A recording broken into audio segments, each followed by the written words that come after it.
Hello students, तो यहाँ पर हम देखने के लिए जा रहे हैं क्लास 10th एनसीईआरटी का मैथ है और एक्सरसाइज हमारा यह है। हेलो स्टूडेंट्स, यहाँ पर हम देखने वाले हैं क्लास 10th एनसीईआरटी का मैथ है और एक्सरसाइज हमारा है 3.7 और 3.7 का यहाँ पर तीसरे नंबर का प्रश्न हम यहाँ पर करने वाले हैं। तो सबसे पहले क्या करना है, प्रश्न को पढ़ना है। दो चर वाले रैखिक समीकरण से संबंधित प्रश्न है और साथ ही साथ शब्द समस्या है। इस तरह के प्रश्न पहले भी हमने किए हैं, तो ज्यादा समस्या यहाँ पर नहीं होगी। सबसे पहले प्रश्न को पूरा पढ़ेंगे और पढ़ने के बाद फिर पार्ट वाइज प्रश्न को समझेंगे। पहले एक बार पूरा प्रश्न पढ़ ले ताकि आइडिया हो जाए कि किस तरह का प्रश्न है। एक ट्रेन ने एक समान गति से एक निश्चित दूरी तय की। यदि ट्रेन 10 किलोमीटर घंटा प्रति घंटा तेज होती तो उसे निर्धारित समय से 2 घंटे कम समय लगते, और यदि ट्रेन 10 किलोमीटर प्रति घंटा धीमी होती तो इसमें निर्धारित समय से 3 घंटे अधिक लगते। तो ट्रेन द्वारा तय की गई दूरी निकालना है। तो सबसे पहली बात तो है कि इसमें क्या बोला जा रहा है, दूरी निकालने के लिए बोला जा रहा है। तो इससे पहले जितना भी हमने दो चर वाले रैखिक समीकरण पर क्वेश्चन किया है ना, उसमें कम से कम दो बातें तो हमको ज्ञात करने होते हैं। लेकिन यहाँ अगर बात करेंगे तो यहाँ पर कितनी बातें बोल रहा है ज्ञात करने के लिए, यहाँ केवल और केवल एक बात हमको ज्ञात करना है, वो है दूरी। लेकिन जैसा कि पता है हमको, दूरी बराबर क्या होता है, दूरी बराबर होता है चाल गुने समय। तो कहीं ना कहीं अगर हमको दूरी निकालना है ना, तो चाल भी पता होना चाहिए, समय भी होना चाहिए। तो आ गया दो चर वाले रैखिक समीकरण पर। ठीक है, तो अब हमको चाल और समय निकालना है, तभी जाके दूरी निकाल पाएंगे। तो इसको हम यहाँ से मान लेते हैं, रेलगाड़ी की चाल बराबर x किलोमीटर प्रति घंटा और दूरी तय करने में लगा समय वो हम मान लिया हमने y घंटा। चलो इतनी बात समझ में आ गई, ज्यादा मुश्किल है नहीं। तो यहाँ पर जैसा कि सूत्र लिखा हुआ है ना, दूरी बराबर, अगर चाल x किलोमीटर प्रति घंटा हो, समय y घंटा हो, तो यहाँ से तय की गई दूरी कितना हो जाएगा, यहाँ से हमारे पास तय की गई दूरी निकल के आ जाएगा चाल गुने समय। ये तो पता है हमको, चाल गुने समय। अब चाल हमारे पास यहाँ पर कितना है, चाल है x और समय है y, तो ये हो जाएगा कुल दूरी xy। चलो ये बातें समझ में आ गई। यहाँ पर दो कंडीशन देखो, अगर प्रश्न को गौर से देखोगे तो दो कंडीशन यहाँ पर है। पहला कंडीशन यहाँ से लेकर के देखना ऊपर गौर से, पहला कंडीशन जो निकल के आ रहा है हमारा, वो निकल के आ रहा है यहाँ से लेकर के और यहाँ तक। ठीक है, और दूसरा कंडीशन जो शुरू हो रहा है यहाँ से लेकर के यहाँ तक आ रहा है। तो कंडीशन देखो, यदि ट्रेन की चाल 10 किलोमीटर प्रति घंटा तेज होती, है ना। कंडीशन फर्स्ट यानी कि स्थिति फर्स्ट में क्या कहा जा रहा है, स्थिति फर्स्ट में क्या कहा जा रहा है, स्थिति फर्स्ट में अब देखो ट्रेन की चाल बदल रही है, और कितना बदल रहा है, जो जितना भी पहले चाल था ना उससे 10 किलोमीटर प्रति घंटा तेज हो जा रहा है। तो इसका मतलब ये हुआ कि नई चाल हमको पता होना चाहिए कितना है।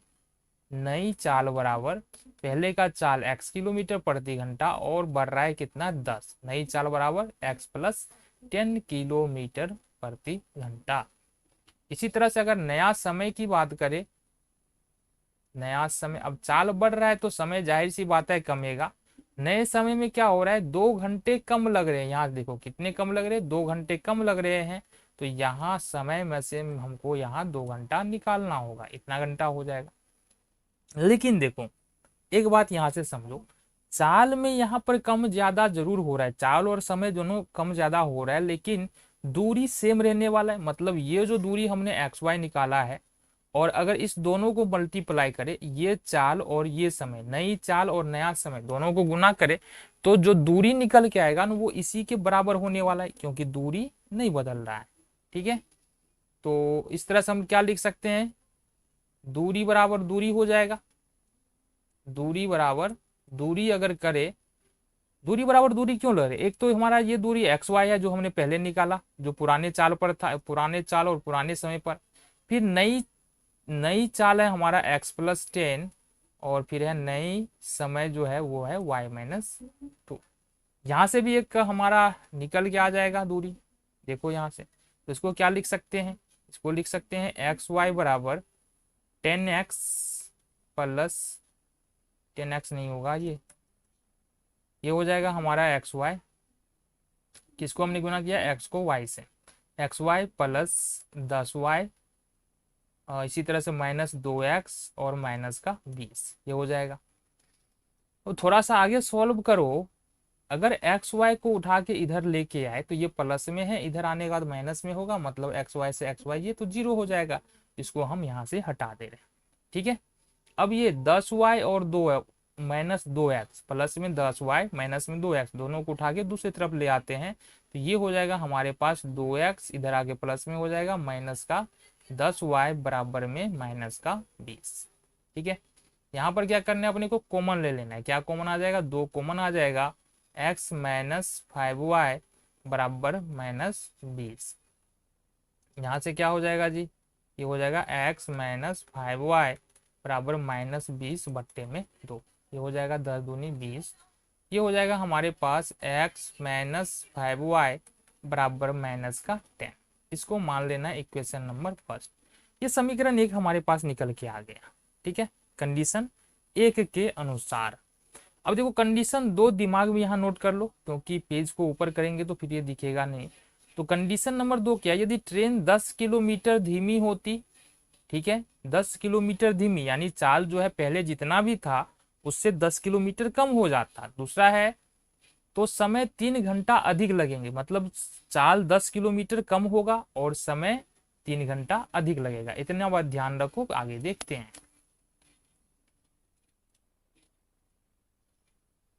चलो देख लिए क्वेश्चन आगे। स्थिति 2 के लिए देखते हैं, केस 2 यानी कि स्थिति 2 के लिए। अब स्थिति 2 के लिए क्या है हमारा, नई चाल क्या है, पहले क्या था कि 10 किलोमीटर प्रति घंटा बढ़ रहा था, अब 10 किलोमीटर प्रति घंटा घट रहा है। इसका मतलब पहले का चाल x है और इसमें से 10 घटा दो, ये हो जाएगा नई चाल। और नई दूरी देख, चूंकि चाल देखो चाल कम हो रहा है मतलब समय बढ़ेगा, तो नया समय क्या हो जाएगा हमारे पास, नया समय ये हो जाएगा हमारे क्या बोल रहा है कि 3 घंटा बढ़ जा रहा है, तो y प्लस 3 घंटा ये निकल के आ गया तुम्हारे पास। फिर से दूरी बराबर दूरी होगा, यानी कि जो हमारा शुरुआती दूरी था और जो अभी दूरी हम निकालेंगे दोनों क्या आएगा, इक्वल आएगा। मतलब कि ये चाल अभी जो स्थिति 2 में जो चाल हमने निकाला है x माइनस 10 और समय है जो y प्लस 3, इस दोनों को गुना करेंगे तो क्या निकलेगा, दूरी निकलेगा। और पहले जो शुरुआत में जो दूरी हमने निकाला था क्या निकाला था, एक्स वाई, ये भी दूरी था और दोनों दूरी क्या होगा, सेम ही होगा। ये हो जाएगा हमारे पास x माइनस 10 और इस तरह से y प्लस में 3। चलो एक्स वाई हो जाएगा हमारे पास, ये होगा x Y minus 10y multiply कर लो प्लस 3x और माइनस का 30। ये एक्स वाई से एक्स वाई कैंसिल हो जाएगा। ठीक है, हमारे पास क्या बच रहा है, 3x माइनस का 10y और बराबर में इस 30 को उठा करके इधर ले आएंगे तो ये हो जाएगा माइनस में 30 है, इधर आके प्लस में 30 हो जाएगा। इक्वेशन नंबर निकल के आ गया 2। तो दोनों ही इक्वेशन हमारे पास आ गया है। अब इस दोनों इक्वेशन को यदि हम सॉल्व करेंगे तो हमारा सॉल्यूशन आ जाएगा। तो क्या लिखना है अपने को, समीकरण 1 और 2 से तो दोनों को सॉल्व करो। पहला समीकरण है हमारे पास x माइनस का 5y बराबर माइनस 10। दूसरा समीकरण है 3x minus 10y, 3x minus 10y बराबर में 30। अब लोचा यहाँ पर ये है कि किसी भी दोनों समीकरण देखेंगे ना, समीकरण ये 1 है, समीकरण ये 2 है, दोनों ही समीकरण में किसी का भी गुणांक बराबर नहीं है। तो लुप्तीकरण विधि से तो हल नहीं कर सकते, पहले गुणांक बराबर करना होगा फिर लुप्तीकरण विधि से हल कर सकते हैं। तो आ जाओ, गुणांक बराबर करने के लिए क्या करते हैं, जो पहले समीकरण में x का गुणांक है जो कि 1 है, दूसरे समीकरण में गुना कर लेंगे, और जो दूसरे समीकरण में x का गुणांक है जो कि 3 है उसको पहले समीकरण में गुना कर लेना है। ठीक है, गुना कर लो जी, कितना हो जाएगा, ये हो जाएगा 3x माइनस 15y और ये हो जाएगा माइनस का 30। इसी तरह से ये हो जाएगा 3x माइनस 10y बराबर ये हो जाएगा हमारा 30। अब चूंकि यहाँ पर गुणांक बराबर हो चुका है, लेकिन जिस टर्म का गुणांक बराबर है ना वो दोनों का चिन्ह भी बराबर है। मतलब 3x प्लस में है पहले समीकरण में, फिर 3x प्लस में है दूसरे समीकरण में। यदि दोनों का चिन्ह बराबर है तो घटाते हैं, और घटाने के लिए क्या करते हैं, नीचे का जो साइन होता है उसको हमको चेंज करना होता है। जो प्लस है माइनस करो, जो माइनस है उसको प्लस करो। 3x से 3x कैंसिल आउट हो जाएगा ये हो जाएगा माइनस में 15 हुआ है, प्लस में 10 हुआ है, मतलब यहाँ से आ जाएगा तुम्हारे पास माइनस का 5 हुआ है। 30 और 30 हो जाएगा माइनस का 60। तो फाइनली जो y का वैल्यू निकला है वो निकल के आ जाएगा -60 बट्टे में माइनस का 5, माइनस से माइनस कैंसिल, 12 पंचे 60, यानी y बराबर निकलेगा 12। और y क्या माना था? समय। तो समय हमको निकल के आ रहा है यहाँ से 12 घंटे। अब हमको चाहिए क्या? हमको सिंपली यहाँ पर चाहिए क्या? चाल, तभी तो दूरी निकाल पाएंगे ना। तो सिंपली क्या करना है, y का मान समीकरण 1 या 2 किसी में रख दो, समीकरण 1 में रखने पर। समीकरण 1 क्या है हमारे पास? समीकरण 1 है x माइनस 5y बराबर -10, x माइनस 5y बराबर माइनस का 10। x माइनस 5 और y का मान कितना है हमारे पास? 12 है, बराबर माइनस का 10। ये हो जाएगा हमारे पास x, 12 को 5 से गुना कर दो, ये हो जाएगा माइनस का 60 बराबर माइनस का 10। अब 60 को अगर इस तरफ लेके जाएंगे तो क्या हो जाएगा? ये हो जाएगा x बराबर -10 और प्लस में 60 बराबर, ये हो जाएगा 60 में से 50 घटा दो, 10 घटा दो तो हो जाएगा 50। मतलब जो हमारा ये निकल के आ गया, यहाँ से देखेंगे तो चाल बराबर क्या निकल के आ रहा है? चाल बराबर हमने माना था x और ये निकल के आ रहा है 50 किलोमीटर प्रति घंटा। दूसरा जो निकल के आ रहा है हमारे पास समय, समय बराबर निकल के आ रहा है हमारे पास 12 घंटा। तो दूरी बराबर क्या होता है? दूरी बराबर होता है चाल गुने समय, जैसा कि हमने पहले भी पढ़ा है और क्वेश्चन की शुरुआत में भी बात किया है।